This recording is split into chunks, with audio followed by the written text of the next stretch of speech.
how to make more money in family medicine that no one talks about. Hey, my name is Bart Kaczmarek. I'm a family physician in Windsor, Ontario. I believe I'm one of the highest billing family doctors in Ontario. This year, I'm on a course of billing $1.5 million a year, working 35-hour weeks with zero work taken home, zero admin, zero paperwork over the 35 hours. So if I'm thinking about how do I get my revenue myself, big piece of it is regular billings, but actually a huge piece, if not the half, is going to be things that are not billable, that are out of pocket, and avenues that no one teaches us about how to find more income without the billing codes. One of relevant sources of income outside my billing codes is fees, uninsured fees, notes, sick notes, paperwork. I think it's okay to charge for it competitively. One thing that we started implementing pretty recently, pretty late, is actually block fee. And the block fee is something, if you're not familiar with it, it's a fee that you charge patients for the whole year, so their notes and extra charges are covered by it. And surprisingly, the response was quite good. Many more patients than I thought did sign up for the block fee. And the reasons for that are many. Sometimes it's logical because they could have saved money on the block fee versus the regular notes. But some of the patients chose to do a block fee because they would have like $3 parking for free. So you never know what it's gonna bring and can be a source of your revenue. So don't be afraid of the fees. Don't be afraid of block fees. Implement it. It's gonna help your practice. Another thing that I think is important that we overlook often is our unique geographical location. I think everyone has something unique about them. Some people have it close to some police station, which they can offer police exams. Some doctors will be close to maybe immigration services where you can offer physical exams for immigrants. For me, it's the proximity of the USA border. Detroit is about 5 minutes away from my location, and I offer a lot of services for the American patients, non-insured services that are paid better. They're cash services that's both for visits and procedures.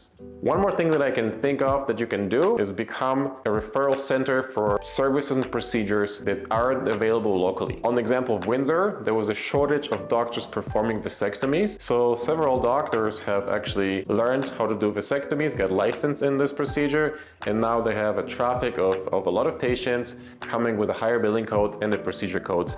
That's something you can also look at. If I think of sources of income that aren't related to regular billing, it is education. So medical students that are sent from the local medical school to me and the family medicine residents, they come with a stipend. You can look into that. What I recently started doing, I started reaching out to medical schools that are from abroad, the Caribbean medical schools, and I started establishing connections with those schools as their official training site for the clinical rotations. And if you do this, you can actually request a stipend that can be higher than the stipend you're getting locally. So that is an avenue I would definitely look into as well. Another thing that works for me, and recently I started doing it less than a year ago, I serve as a consultant for several medical software companies that we meet every few weeks. We log into their software, we review their features, we see how functional that is, and they tend to compensate physicians really well. Now, if I'm thinking of what works for me, what generates income outside the regular billing fees, that would be physical exams that are private. So we all know the MTO driver's exams, but there are many others you can get into, such as exams for the immigration, exams for police, exams for pilots, for aviation. These are all out of pocket and they don't count into caps. The ministry doesn't see that. It's your private income that you can generate on your side. If you are able to become a place that does it and is known for it, you can generate traffic from outside and have other doctors refer to you.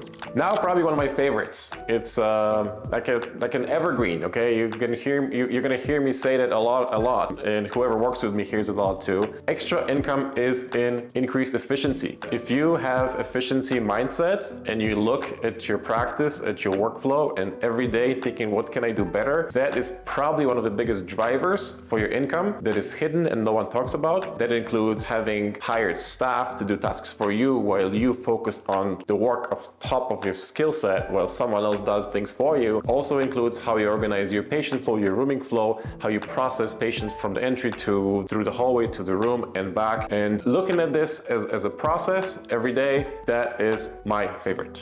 And now, if you're comfortable enough that you've mastered the basics of medicine, that you don't have to look up what's the dose of amoxicillin for pneumonia, or you don't have to think too long about the differential for common conditions. You're kind of like a driver who stopped looking at the pedals and just can look in the road and think of something else while they're driving. While the medical part becomes automated, you can start thinking of how to be a leader, how to be a business person, how to be a manager of a clinic, and how to create extra income from that role, and how to get better and better at this. This is the part we're not really taught in medical school. It comes with experience. Some doctors prefer to just do their basic medicine and stay there because they don't want to manage people, they want to pay rent, they don't want to make sure that the cleaning crew came. Some people like their turnkey environment, and that's okay. And some people want to become more of a manager style, that you own your flow, you hire your staff, you like to do things your way. And once you've learned this and you think you're good at this, you can start scaling that. Like what we're doing in our clinics, where I offer room for doctors to work along me in my 17-room clinic here, and doctors come and they pay me a split from the income so that they can just have this comfort of a turnkey medical environment while I'll be organizing their work, so they don't have to worry about anything. In the meantime, I'll be making some income on that split, making sure that this is something I'm compensated for as well. So at one point, when you're good at this, you can also consider scaling your place to another place, organizing another clinic, hiring doctors there, offer them a split compensation where you be benefiting from this, while this way you can just scale a real estate business where a well-organized, smooth clinic will be a considerable source of income, specifically in years to come where the mortgage will be paid back. You'll be ending up with some real estate value. Now, if I look at all those two layers, the layer of being a doctor, then the layer of being a manager, there's a layer that comes on top, the layer of running a business. If I think of how we think, even if we own our practices and we organize our work, we think we're running a business. And business to me is something that you can leave for months and not only will not collapse, wouldn't be the same, would grow without you. So something that doesn't require your input, your management, your presence. We often think we run a business if we run a family practice, but it's basically a place of employment. We have to be there, we have to go to work, we have to put our hands into everything. So to me, it's more of a like self-employment rather than business. Business, I think, more of a scaling a unique idea that comes from medicine, and there are several physicians who were able to achieve it, and were able to achieve that kind of what I think a third layer of financial development, where there's lots of commonplace medical inventions that they've been able to develop, like OceanMD or MCQE Bank. These are ideas that were developed and grown and scaled by physicians, so they don't have to use their hands at work, and they can just do their work or not do their work, depending on whether they want to, but they don't have to. They have a business that just grows separately from them and just gives them revenue. So these were my tips on how to make more money as a family doctor outside the regular billing structure. And if you have any other ideas, things that are obvious and I'm missing, please leave the comment below, and I'll see you next time.